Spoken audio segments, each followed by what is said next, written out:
누가 진정한 승리자인가라는 제목으로 말씀을 증거하겠습니다.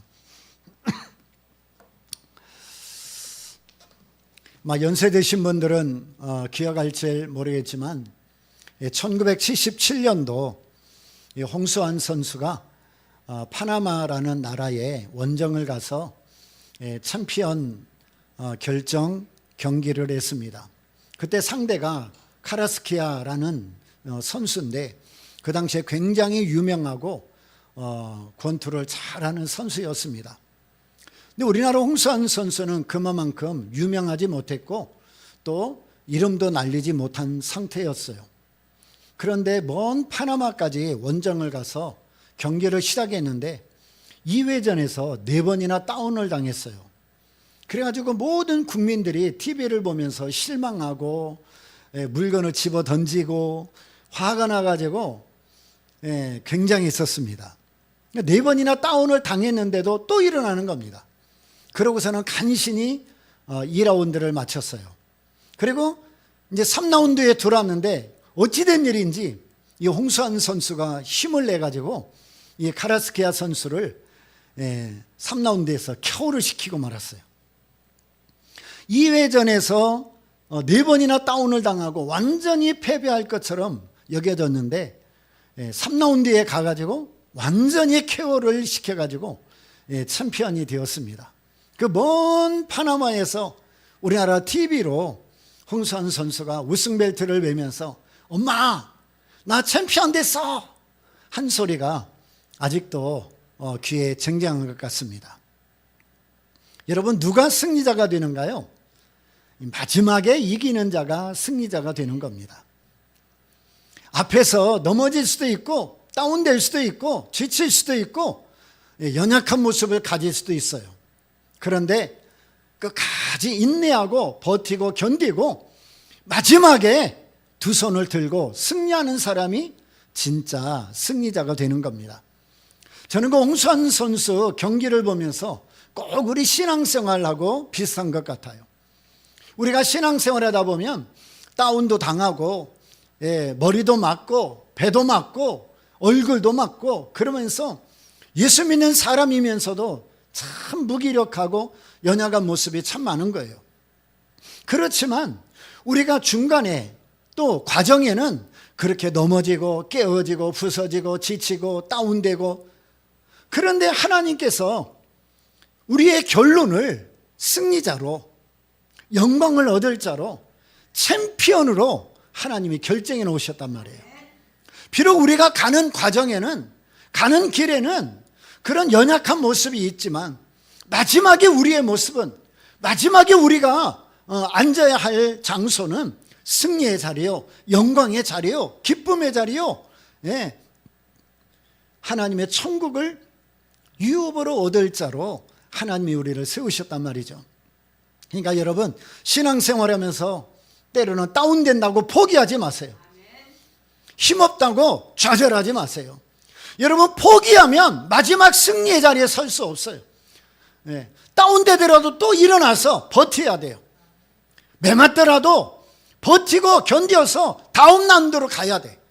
그래야 마지막 우리를 위하여 준비해 놓으신 그 승리와 그 영광의 자리에 우리가 서게 되는 것입니다. 하나님은 이미 우리가 챔피언이 되도록 만들어 놓으셨고 결정해 놓으셨고, 그리고 이미 면류관까지 준비해 놓으신 거예요. 그러니까 그 날을 바라보면서 그 승리의 자리, 영광의 자리에 설 날을 바라보면서 비록 오늘은 힘들고 어렵고 지치는 일들이 있더라도 절대 포기하지 말고 어떤 어려움이 있어도 믿음으로 인내해야 될 줄로 믿습니다.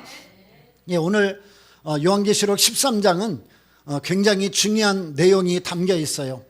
원래는 마지막 절까지 우리가 읽어야 되지만 내용이 너무 많기 때문에 오늘 10절까지만 먼저 살펴보도록 하겠습니다. 오늘 13장에는 두 짐승에 관하여 말씀하지만 사실은 12장과 연결된 거예요. 그래서 12장에는 붉은 용이 나오고요, 오늘 13장 1절로 10절까지는 바다에서 나온 짐승에 관하여, 11절로 18절까지는 땅에서 나온 짐승에 관하여 이렇게 내용을 기록하고 있습니다. 정확하게 말하면 12장에 나오는 붉은 용은 사탄을 말하는 거고, 오늘 1절로 10절에 나오는 바다에서 나온 짐승은 그 사단으로부터 모든 권세와 능력을 받은 적그리스도를 말하는 거고, 그리고 11절 이하에 나오는 땅에서 나온 짐승은 거짓 선지자를 말합니다. 조금 구체적으로 말하면 사탄이 전면에 드러나지 않고, 사탄이 얼굴을 드러내지 않고 이 적그리스도와 거짓 선지자를 앞세워서 이 어둠의 세계들을 이끌어가고 핍박하고 유혹하는 것들을 우리에게 보여주는 겁니다. 이 사탄은 절대로 자기 얼굴을 드러내미지 않아요. 왜? 자기 정체가 드러나면 분명히 패배할 게 뻔하니까. 그러니까 자기 수하에 있는 능력과 권세를 받은 적그리스도를 앞에 세우고, 또 거짓 선지자들을 앞에 세워서 사단이 뒤에서 조종하고 있는 세상의 모습을 보여주는 겁니다. 우리가 문자적으로 보면 바다에서 나온 짐승은 1차적으로는 로마 제국을 말하고, 영적으로는 적그리스도를 상징합니다. 그리고 11절에 나오는 이 땅에서 나온 짐승은 1차적으로는 이 황제들을 말하고, 그래서 황제를 숭배하게 하는 것을 말하고, 그리고 영적으로는 거짓 선지자들의 활동에 관하여 말씀하고 있는 겁니다. 자, 그런데 오늘 1절에 보니까 바다에서 한 짐승이 나왔다. 그러니까 로마 제국에 관한 이야기인 것이고, 그리고 적그리스도의 어떤 상징성을 보여주면서 이런 영적인 싸움이 세상에서 어떻게 벌어지는지를 우리에게 말씀해요. 근데 뿔이 열이요 머리가 7이라 그 뿔에는 10면류관이 있다, 그렇게 말씀해요. 뿔이 열이요, 이거는 열왕에 대해서 말하는 것이고, 머리가 7이라 이거는 역사적인, 예를 들면 바벨론, 메데파사, 헬라, 로마, 그러면서 역사적인 어떤 시대적인 모습을 보여주는 겁니다. 그리고 그 뿔에는 10면류관이 있다, 이거는 땅의 왕들을 의미하는 겁니다. 그러니까 사단으로부터 권세와 능력을 받은 이 적그리스도는 결국 이 세상을 그 능력으로 통치하게 되어지고, 세상의 모든 영광을 얻게 되어지고, 그리고 세상의 모든 관심을, 주목을 받게 되는 대상인 것을 봅니다. 그런데 그 머리에는 7머리라 그랬는데, 그 머리에는 참남된 이름들이 있더라 그랬어요. 이 참남된 이름들이 있다는 것은 하나님을 대적하고 하나님의 이름을 모독하고, 쉽게 명으로 말하면 여호와의 이름을 멸시하는 자들. 오늘 우리로 표현하면 하나님을 대적하고 하나님을 경시하고 하나님을 무시하고 교회를 공격하고, 그리고 믿음의 사람들을 공격하는 그 모습들이 이 적그리스도의 권세 안에 있는 겁니다. 그러니까 앞에서는 엄청난 능력과 권세를 가지고 떵떵거리고 있지만, 그 속에는 하나님을 대적하고 하나님을 업신여기고 여호와의 이름을 망령대행하게 하고 교회와 성도들을 유혹하고 핍박해 가지고 하나님에게서 떠나버리게 하는 일들을 한다는 겁니다. 그런데 2절에 보니까 내가 본 짐승은 표범과 비슷하고 그 발에 곰의 발 같고 그 입은 사자의 입 같은데 용이 자기의 능력과 보좌와 큰 권세를 주었다. 그러니까 이 적그리스도는 어느 한 시대만 있는 것이 아니고, 어느 한 시대만을 주관하는 게 아니고, 모든 시대에 사탄을 대신해서 지금 앞에 전면으로 나와서 얼굴 마담이 되어가지고 사단의 조종을 받으며 사탄이 하고자 하는 모든 목적을 이루기 위하여 앞에서 활동하고 있는 겁니다. 근데 이 적그리스도는 사실 종교개혁자들은 이미 교황 또는 교황의 위라고 정확하게 지목을 했어요. 그래서 모든 종교개혁자들은 이구동성으로 이 캐토릭과 교황의 위를 적그리스도로 지목을 했습니다. 그러나 지금 이 시대에 보면 사실 아직도 자기 정체를 드러내고 있지 않아요. 아마도 이 계시록에 의하면 이런 일들을 통해서 적그리스도는 사단의 조종을 받고 사단으로부터 모든 권세와 능력을 가지고 하나님을 대적하는 세력으로 이 땅에 곧 정체를 드러나게 되는 거예요. 그러면 이제 그 정체를 드러낸 이 적그리스도가 사단의 목적을 가지고 사단이 원하는 것을 가지고 하나하나 하나님을 대적하며 이 세상을 어떻게 이끌어가는지를 보게 되는 날이 오는 것입니다. 그러니까 여러분, 지금 이 시대에도 우리가 영적으로 정신 바짝 차리고 분별력을 갖지 않냐면, 하나님 말씀에 서 있지 못하면 적그리스도가 오든 사탄이 오든 거짓 선지자가 오든 이단이 오든 여러분 아무것도 대적할 수가 없는 거예요. 늘 하는 얘기지만 그저 내 문제, 그저 우리 가정 문제, 그저 우리 자녀들 문제, 그저 건강, 여러분 이런 데에만 지금 우리가 신경 쓰다 보면 사탄이 거대한 세력을 가지고 이 세상을 망하게 하고 하나님을 대적하게 하고 믿음에서 떠나게 하는 이런 일들을 여러분 볼 수가 없는 거예요. 깨달을 수가 없는 거예요. 여러분, 나만 생각하면, 내 가족만 생각하면, 내 건강만 생각하면, 내가 그저 이 땅에서 잘 되는 축복만 생각하면 다른 사람이 어떻게 사는지 관심이 없어요. 나라가 어찌 되든지 상관없어요. 여러분, 나는 평안하고, 나는 아무 문제 없고, 나는 잘 살고, 나는 먹는데 문제 없고, 나는 입는데 문제 없고, 내가 살아가는데 문제 없다. 그러면 남은 죽든지 말든지 나라가 망하든지 뭐하든지 신경 안 써요. 왜? 나만 평안하면 돼. 나만 잘 되면 돼. 이게 예수 믿지 않는 사람들의 모습이기도 하지만 어쩌면 교회 안에도 그런 거예요.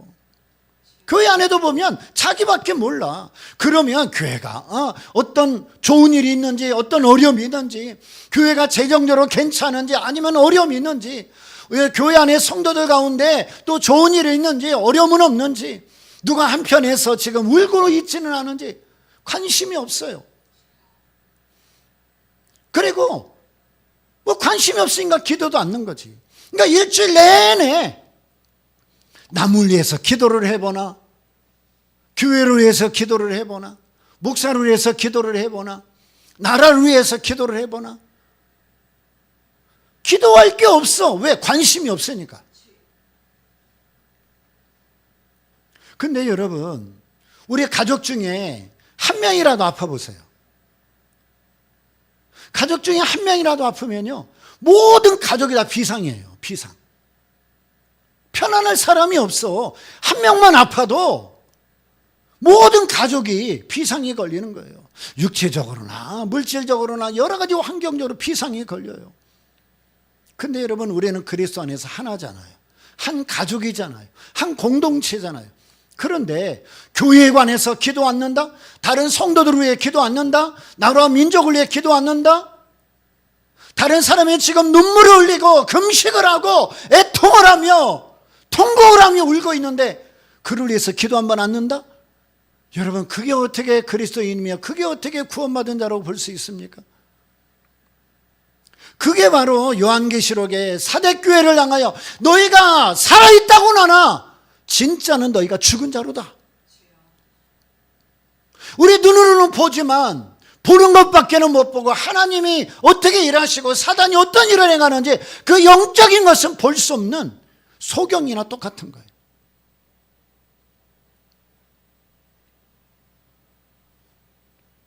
여러분, 지금 이 시대는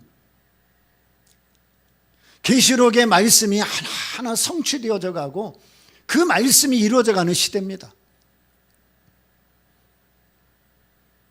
그렇기 때문에 우리가 늘 목사님들이 예수님이 올 때가 가까이 왔습니다. 예수님의 재림이 가까이 왔습니다. 이런 얘기들을 많이 하다 보니까 이제는 설마 내가 살아있는 동안 주님이 안 오시겠어? 오시겠어? 지난 2000년 동안도 안 왔고 수많은 사람이 그렇게 기도하면서 기다리는데도 안 왔는데 설마 내가 살아있는 동안 안 오실 거야? 물론 안 올 수 있습니다. 우리가 살아있는 동안 예수님이 안 올 수 있습니다. 그러나 살아있는 동안 반드시 올 수도 있습니다. 안 온다는 것만 생각하지 말고, 세상이 아무리 발달하고 뭐 AI 시대가 되고 첨단 과학이 발달하고 뭐 이제 신혼여행을 달나라가고 뭐 그런다고 그러잖아요. 신혼여행을 달나라간다 할지라도 여러분, 하나님의 말씀은 천지는 없어지겠으나 이 말씀은 없어지지 않냐고 영원하면이라. 세상 누가 통치하고 누가 대통령 되고 누가 권세를 가진다 할지라도 여러분, 하나님의 말씀은 그대로 이루어지는 거예요. 나라는 세워졌다 폐하여지고 사람은 권력을 가졌다가 다 잃어버릴 수도 있지만 하나님은 영원토록 변함없으신 분이고 그분이 하신 말씀은 반드시 이루어지게 되는 거예요. 여러분, 지금 이 시대는 그저 우리가 무엇을 입을까 먹을까 마실까 기도가 아니라 정말 내가 구원 받느냐 못 받느냐, 천국에 가냐 못 가냐, 내가 새 사람이냐 옛 사람이냐, 내가 빛 가운데 있냐 어둠 가운데 있냐, 내가 하나님 편에 섰냐 세상 편에 서 있냐. 뭐 요즘 한참 우리나라가 그냥 막 소용돌이 속에 지나가면서 너는 우측이냐 너는 좌측이냐 맨날 그러다시피 뭐 그런 시대를 지나오다 보니까 더더욱 지금 무감각해졌는지는 모르지만 어쩌면 지금 영적으로 보면 우리가 지금 서야 할 자리가 어딘지를 정해야 돼요. 우리가 무엇을 선택해야 되는지를 결정해야 돼요. 내가 누구를 경배하고 누구 말씀을 따라 살고 누구를 내가 따라가야 되는지 선택하고 결정해야 되는 중요한 시대예요. 왜? 하나님의 역사를 주관하시고 모든 사람들의 인생까지 주인 되시지만 여러분, 사탄이 하나님의 나라를 이루어지지 못하게 하고 하나님의 이름을 욕되게 하고 하나님의 일하심들을 방해하기 위하여 얼마나 지금 방해 세력이 많은지 몰라요.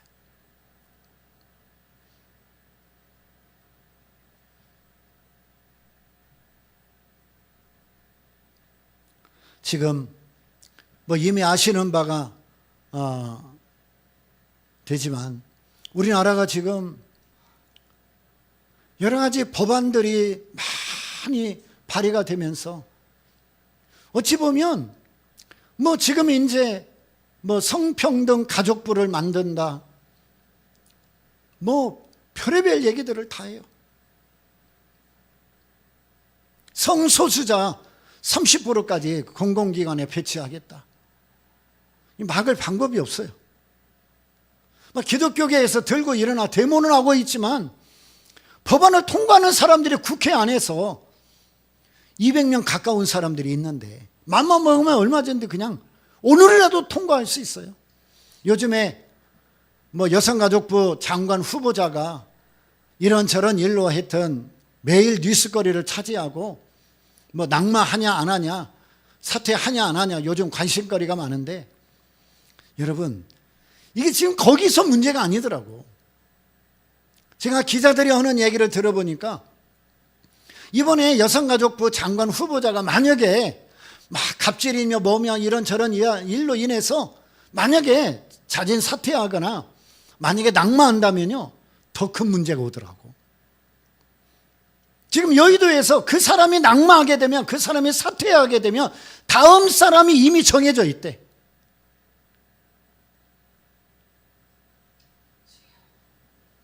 근데 그 여성이 그분도 여성이야. 근데 그분이 뭐 저는 이름 알아요.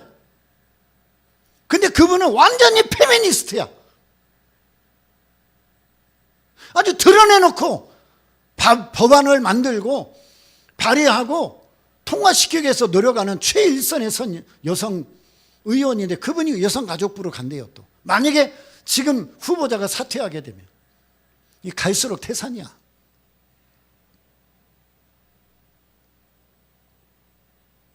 와, 이번에 장관들 청문회 하는 거 보면서 가슴이 철렁철렁해요. 제가 뭐 보지도 않지만 이게 뉴스에서 짧게 이렇게 해주는 것을 보면은, 아니 지금 우리나라는 어떤 나라예요? 세계에서 유일하게 휴전선 거놓고 지금 위에서는 핵을 만들고 툭 하면은 막 전쟁 준비하고, 지금 우리나라는 세계에서 유일하게 휴전국가입니다. 종전국가가 아니고 휴전국가예요. 여러분, 북한이 얼마나 우리나라를 괴롭히고 위험에 빠뜨리고 공경에 빠뜨리고 툭 하면 서울을 불바다 만들겠다고, 이게 한두 번이 아니잖아요. 근데 이 장관들이요, 대부분이 우리의 주적이 누굽니까? 물으면 대답을 안 해요.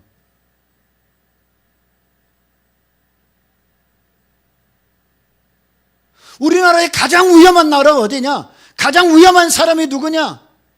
가장 위험한 적이 누구냐? 그럼 삥 돌려서 그냥 우리나라를 위협에 빠뜨리는 세력들을 말합니다. 그게 누구냐고? 위험에 빠뜨리는 세력입니다. 그렇게만 이야기하지 북한입니다, 김정은입니다, 이 이야기를 못하더라고.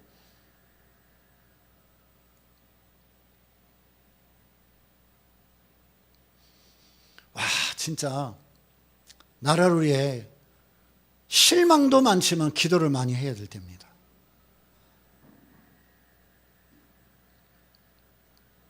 제가 지금 정치 이야기하는 게 아니에요. 근데 그분들이 만드는 법안들이 보면 미안하지만 하나님을 대적하는 법안들이 한두 개가 아니에요. 비성경적인 법안들이 한두 개가 아니야.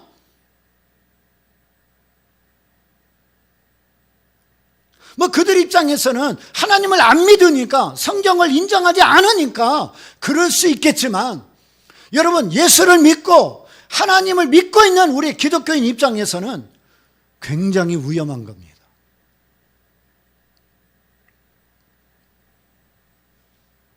근데 오늘 사탄이 전면에 나서지 않고 적그리스도를 앞에 세워가지고 이 정치적인 세력, 경제적인 세력, 군사적인 세력을 다 그 적그리스도에게 몰아줘가지고요, 오늘 2절 끝에 보니까 용이 자기의 능력과 보좌와 큰 권세를 그에게 주었다. 적그리스도에게 주었다. 그러니까 이거를 막을 자가 없는 거예요. 이 적그리스도가 세상의 모든 권세와 능력을 갖고 막 통치를 하고 영향력을 미치니까 이 막을 수가 없는 거예요. 거기다가 3절에 보니까 머리 하나가 상하여 죽게 된 것 같더니 그 죽게 되었던 상처가 나오매 온 땅이 이상히 여겨 짐승을 따르고 그랬어요. 여기 보니까 머리 하나가 상하여 죽게 된 것 같았는데 죽은 건 아니죠. 근데 죽게 된 것 같은데 그 상처가 나와가지고 다시 살아난 거예요. 근데 여러분, 아까 처음에 얘기한 이 붉은 용, 그리고 바다에서 올라온 짐승, 땅에서 올라온 짐승이 사탄이고 적그리스도고 거짓 선지자라고 하는데, 이게 가짜 삼위일체예요. 우리 기독교가 말하는 성부, 성자, 성령이 삼위일체인데, 이거를 흉내내는 가짜 삼위일체가 바로, 그러니까 성부 하나님처럼 역할을 하며 가짜 노릇하는 게 사탄이고요. 그리고 성자 예수님처럼 가짜 노릇하고 그 역할을 하는 게 적그리스도고, 성령 하나님처럼 역할을 하면서 거짓되게 하는 것이 바로 거짓 선지자인 겁니다.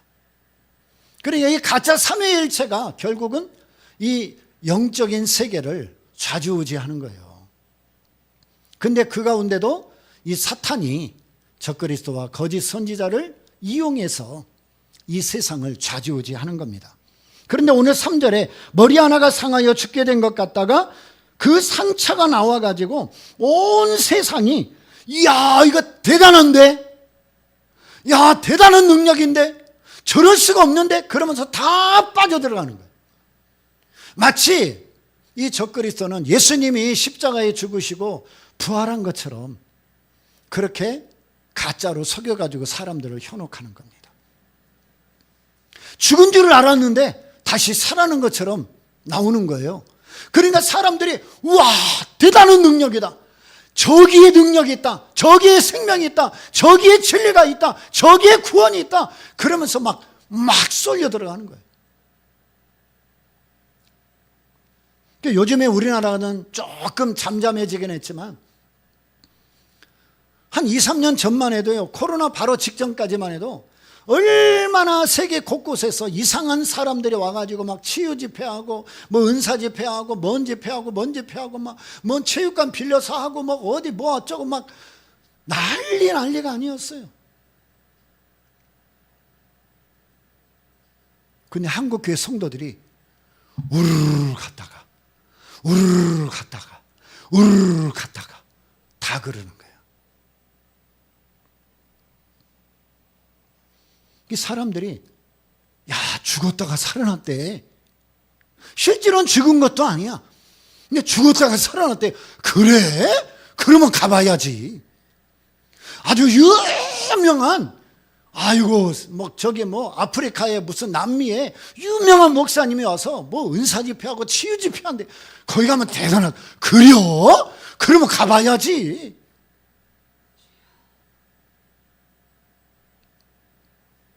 우리나라 사람들이 그러니까 그 외국에서 와가지고 우리나라에서 집회 한번 하고 가면요, 돈을 가방에다가 아주 빵빵하게 채워가지고 가는 거야.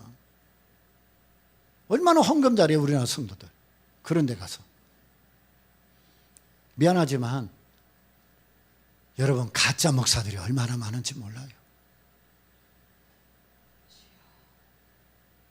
설교한다고 그러면서 하나님 말씀은 하나도 없고 만 쓸데없는 얘기하면서 무슨 능력을 받았네, 뭐가 어쨌네 저쨌네 그러면서 집회를 하고 헌금 걷어가는 거예요. 물론 다 그렇다는 거 아니에요.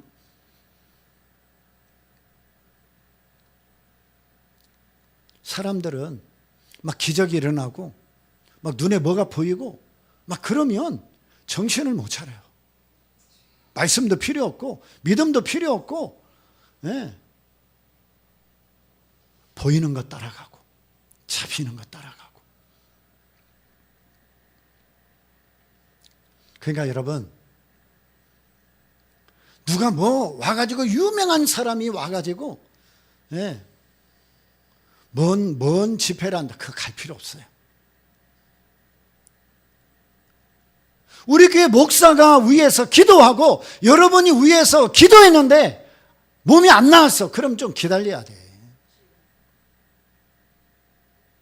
하나님이 나으실 것 같으면 그 사람 필요 없고 목사를 통해서든 여러분 자신을 위해서 기도하든 기도하면 하나님이 치료하시는 거지. 우리나라 사람들은 용한 사람들을 찾아다니니까 여러분도 어디 가서 좀 그러세요. 우리 교회에 유명한 목사님 계시다고. 저 부산에 있을 때 4년 동안 부산 금식기도원 올라가서 매주마다 소나무 붙잡고 기도하는 사람이요. 그래 서울 올라와서도 청계산도 가보고 삼각산도 가고 또 우리가 교회가 잠실에 있다 보니까 아차산도 가고. 그 아차산이 굉장히 여러분 아차산 아세요? 우리 유현 집사님 집 바로 뒤에가 아차산이야. 그 아차산이 영적으로요 얼마나 혼탁한 산인지 몰라. 그 웬만한 사람 같다는 귀신에 사로잡혀 올 거야. 근데 거기도 금요일날 많이 올라가고. 그러니까 여러분 영한 사람을 찾는다고 그러면 부산에 거기 동네에 있어. 동네 윗산에 아주 4년 동안 돌을 갖고 그 다음에 저기 아차산하고 청계산하고 삼각산에서 돌을 닦고, 그리고 지금은 인왕산 밑에서 돌을 닦고 아주 유명한 목사님 우리 교회에 계시다고 그래. 용한 목사님. 우리나라 사람들은 뭔 그렇게 용한 사람들을 찾는지 몰라. 그 용하면 뭐 할 거예요?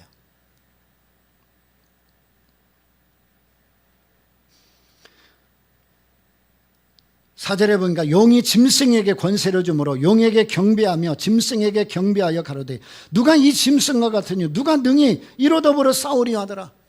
더 이상 대적할 세력이 없어요. 사탄이 적그리스도에게 거짓 선지자에게 모든 능력을 주니까요, 사람들이 깜짝 놀라가지고 이 같은 사람이 어디 있느냐,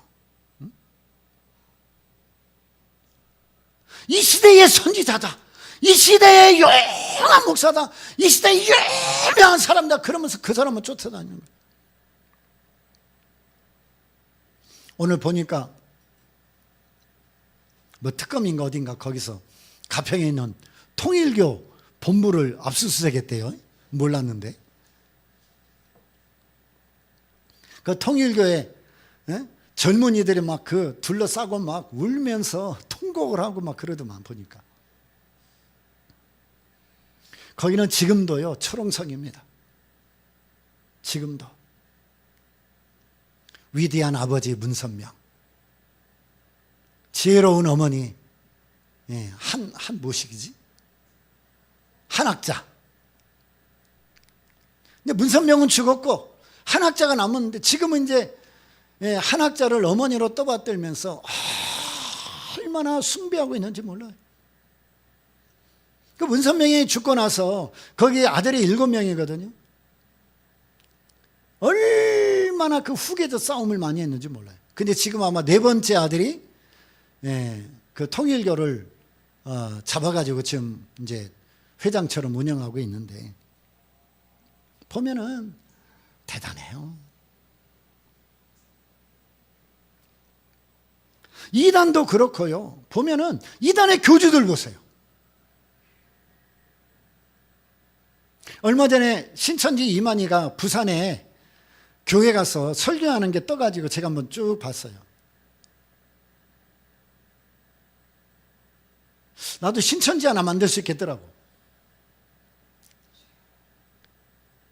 야, 아니 근데 그게 설교도 아니고 이게 아니 좀 내가 볼 때는 초등학교 6학년이나 중학교 정도 되면 어느 정도 교회를 다니는 중학교 정도 되면 그거보다도 훨씬 설교를 잘할 것 같더라고요.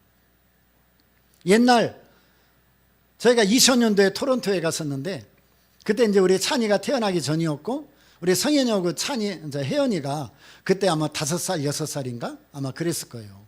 근데 밤마다 우리가 가정 예배를 드렸거든요. 성현이가 저 TV를 때리면서 이렇게 이 강대상 막 때리듯이 맨날 아빠가 그거 하는 거 봤으니까 강대상은 없으니까 테레비 위에 두드리면서 찬송 인도하면 그날 설교는 혜연이가 하고 혜연이가 찬송 인도하면 그날 설교는 성현이가 하고 성도는 저하고 제 아내하고. 제가 그때 깜짝 놀란 게 야, 목사 자녀들이 여러분 그거 있잖아요. 3년만 잘 들으면 풍으로 운다고 그러잖아요. 어려서부터 애들이 교회 다니고 목사 설교하는 거 듣고 막 이러니까 근데 내가 볼 때는 우리 5살, 6살 된 아이들이 그때 설교도요 1시간씩 해 애들이. 야, 나보다 설기게 1시간씩 하는데 정말로 제가 거짓말 안 하고 십자가와 예수 복음이 없어. 와.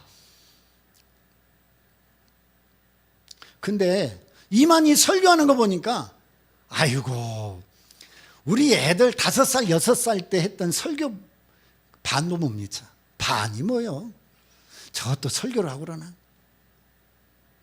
막 혼내기만 하고. 하든지 말든지 해! 안 하면 나가! 막 이래서고. 응? 그럼 막 거기 있는 사람들이 막 긴장을 해가지고, 막 그냥, 야, 막 줄도요, 진짜 완전히 10cm도 벗어나지 않아. 막 쫙쫙 앉아있고, 똑같은 옷을 입고, 몇백 명이 거기 앉아가지고, 하기 싫으면 나가! 막 이랬었구만. 응? 하려면 하고 막 이래. 와, 근데 그 다 젊은이들이야. 젊은이들이 막 그냥 거기에 그냥 막 헌신하고 누구 하나 대적을 못해요. 여러분, 이단의 교주들, 세상의 권력자들 누가 대적합니까? 누가? 그러니까 사람들이 쏠려가는 거예요. 야, 지금은 저분의 시대야. 저분이 선지자야. 저분이 메시아야. 막 그러면서 따라가는 거예요. 그러니까 우리나라 이단들 중에 재림 예수가 얼마나 많고 성령이 얼마나 많은지 몰라. 근데 제가 그런 모든 것들을 보면서 야, 저것도 능력이 돼야지 재림 예수하고 성령을 하지. 나 같은 사람은 시켜도 못하겠다. 나같이 죄송해요. 순진하고 순수하고 그저 믿음밖에 모르고 그 신학 배운 대로 올바로 가려고 하는 그런 사람들은 절대로 교주를 못해. 데려다 놔도 못해요, 우리는.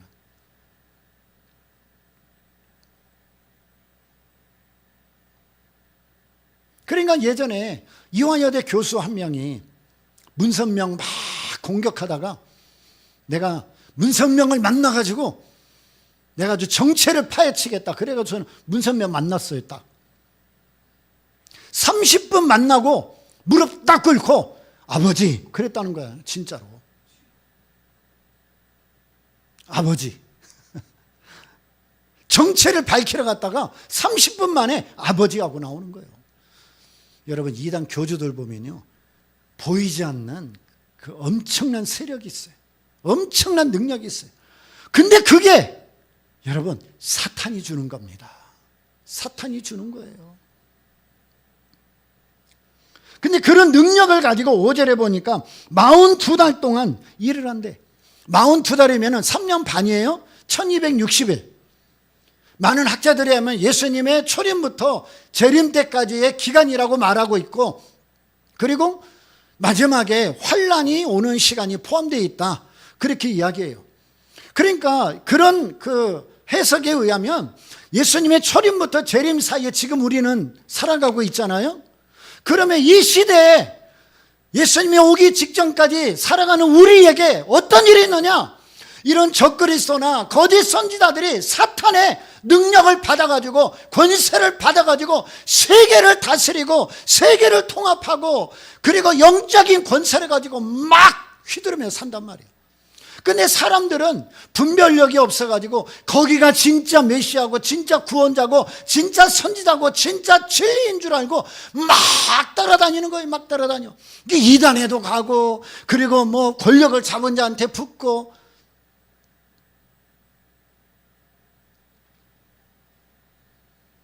그런데 결국은 뭐냐? 이 적그리스도나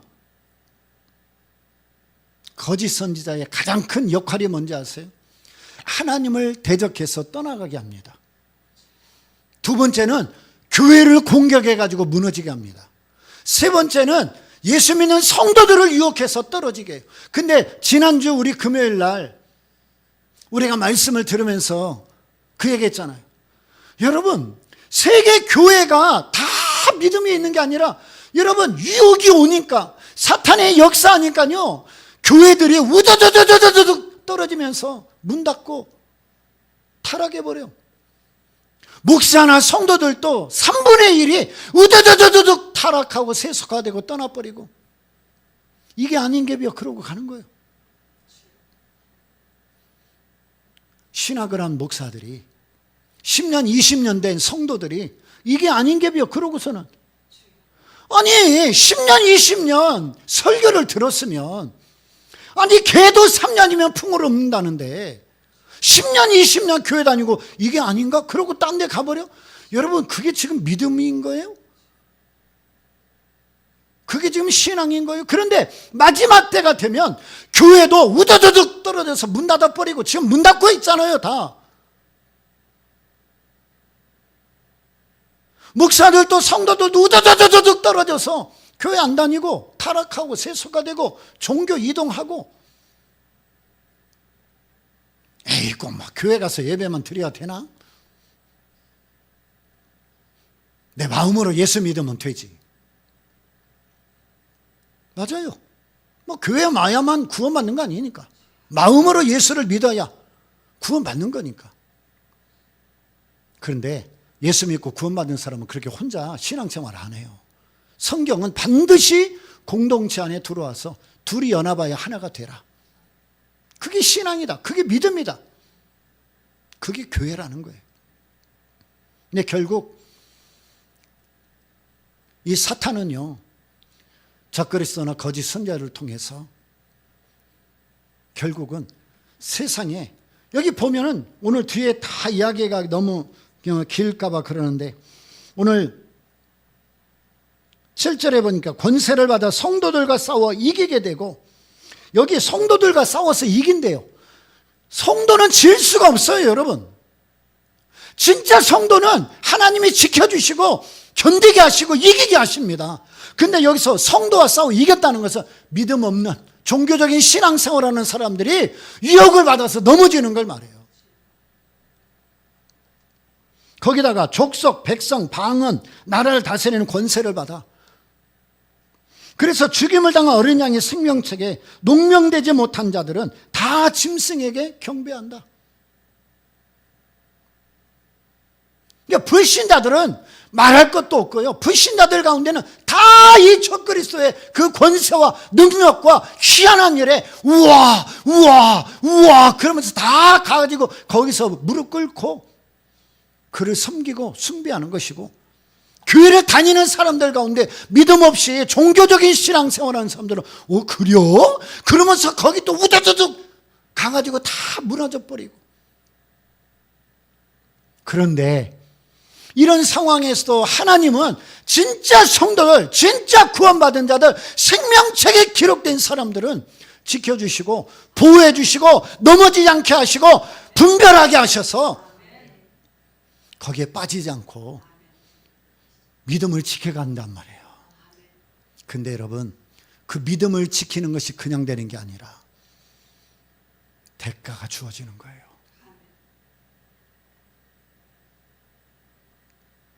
여러분, 전쟁에서 이기려면 그만큼의 대가가 있는 거예요. 이미 우리는 승리했어요. 왜? 예수님이 십자가에 죽으시고 부활하심으로 이미 첫 번째 모든 대가를 치루었어요. 그래서 이미 모든 승리를 완벽하게 이미 이뤄 놓으셨어요. 문제는 구원받은 우리예요.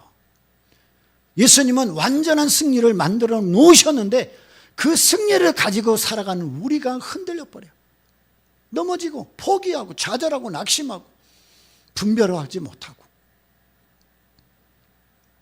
그러니까 결국은 불신자들이나 종교 신앙생활하는 사람들이나 믿음이 없는 사람들은 그 적그리스도의 그 능력과 그 권세에 다 무릎 꿇고 섬기는 거예요. 근데 그건 아니지. 마치 신사참배 강요할 때 많은 교회와 목회자들과 성도들이 천황을 향하여 동쪽을 바라보면서 절하고 학교 공부하고 예배 드렸거든요. 그때 일제강점기 때 보면 학교에서 동쪽에 있는 천황을 향하여 전부 머리를 숙이고 인사하고 학교 공부를 시작했고, 교회도 주일날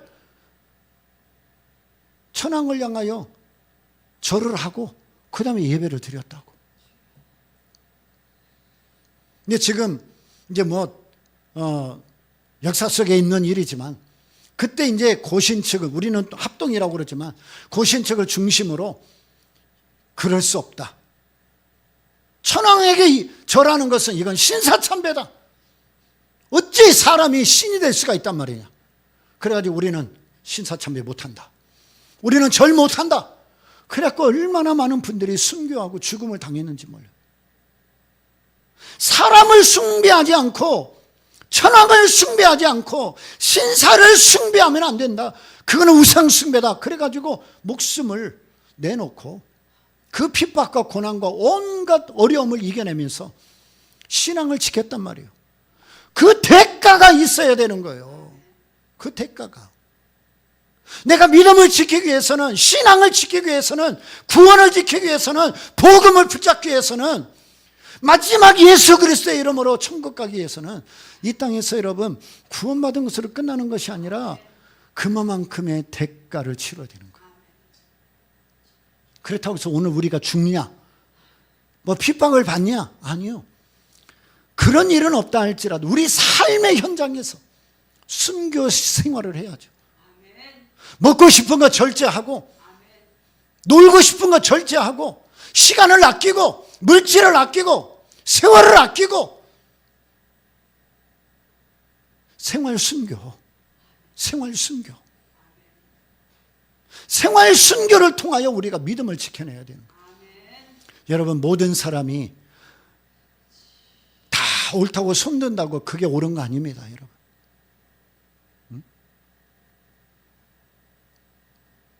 190명이 넘는 국회의원들이 자기들 마음대로 법을 만들어 놓고 옳습니다 해갖고 자기들이 법이 통과된다고 그 법이 다 옳은 거예요? 그게 공의예요? 정의예요? 아니잖아요. 지금 이제 보세요. 난리 아니고 이제. 그동안에 앞선 정부에서 국가와 나라와 정부, 뭐 재정과 이런 모든 것들을 생각하면서 거절했던 법안들, 이번에 장관들 임명되고 나면요, 지금 다 통과시키겠다고 벼르고 있어요.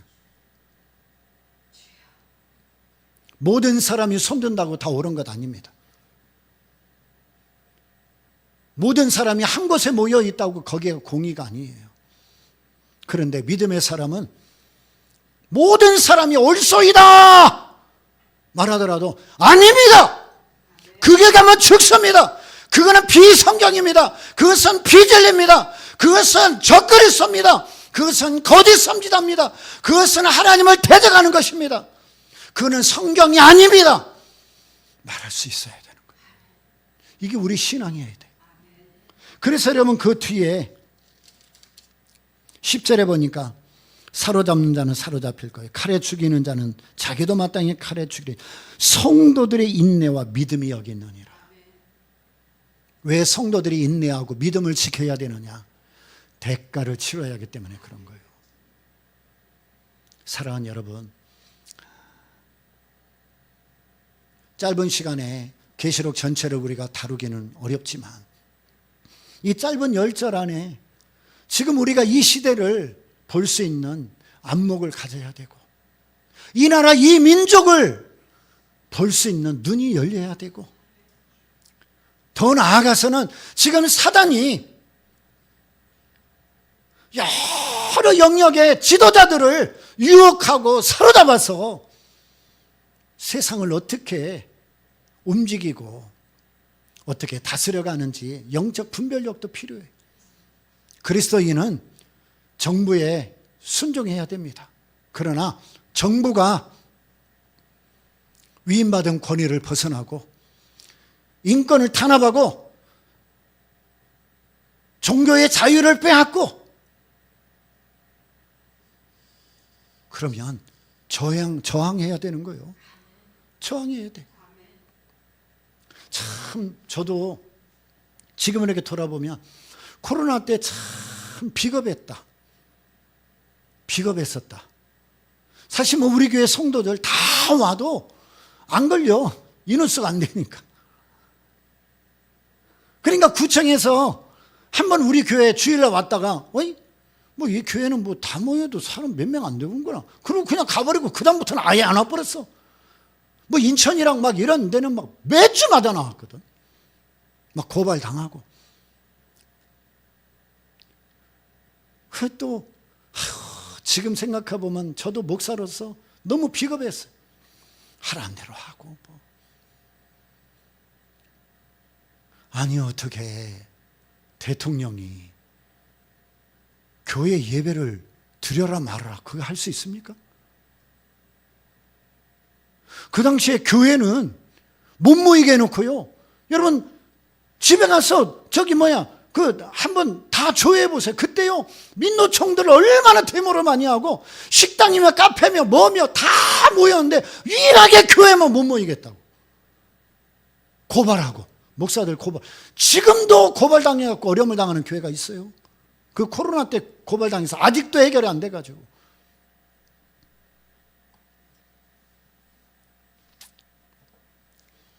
더 깊은 이야기가 하기 어렵지만 여러분, 우리가 하나님 말씀의 기준에서 벗어난 게 있다면 저항해야 되는 겁니다. 그게 믿음이고 신앙인 거예요. 그래서 오늘 성도들의 인내와 믿음이 필요하다, 그 얘기예요. 우리가 믿음을 지키고 올바른 신앙생활하고 진리 위에 서고 예수 그리스도의 터위에 서고 구원에 확신하고 성령의 충만함을 받아 마지막 천국 가는 그날까지 변함없이 가려면 인내와 믿음이 필요하다. 인내와 믿음이 필요하다. 인내와 믿음이 필요하다. 거저 주는 게 아니란 말이에요. 거저. 그냥 되는 게 아니란 말이에요. 그냥. 여러분, 사탄은 지금도 이 적그리스도와 거짓 선지자를 앞세워서 육적인 세상 그리고 영적인 세계를 자기들이 좌지우지합니다. 주님 다시 오시는 그날까지 하나님을 대적하고 교회를 흔들고 성도들을 유혹할 겁니다. 정신 바짝 차려야 됩니다. 깨어 있어야 됩니다. 믿음을 지켜야 됩니다. 인내해야 됩니다. 분별하셔야 됩니다. 그래야만 우리 신앙을 지킬 수 있는 겁니다. 그렇게 되기를 바랍니다. 기도하겠습니다. 하나님 아버지, 우리 모두 이 세상에 주인은 하나님이시고 역사의 주관자가 하나님이심을 인정합니다. 그러나 사탄이 보이지 않는 적그리스도와 거짓 선지자들을 앞세워서 얼마나 하나님을 대적하고 교회를 공격하고 성도들을 유혹하는지 모릅니다. 주여, 원하옵건대 우리의 교회는, 우리 모든 성도들은 분별력을 갖게 하시고 믿음을 지키고 인내하면서 끝까지의 구원에 참여하게 하시고 하나님 나라 천국 들어가는 그날까지 어떤 대가를 치르더라도, 어떤 어려움이 있더라도, 어떤 핍박이 있더라도 반드시 구원에 참여하여 천국 가도록 도와주옵소서. 예수님의 이름으로 기도하옵나이다. 아멘.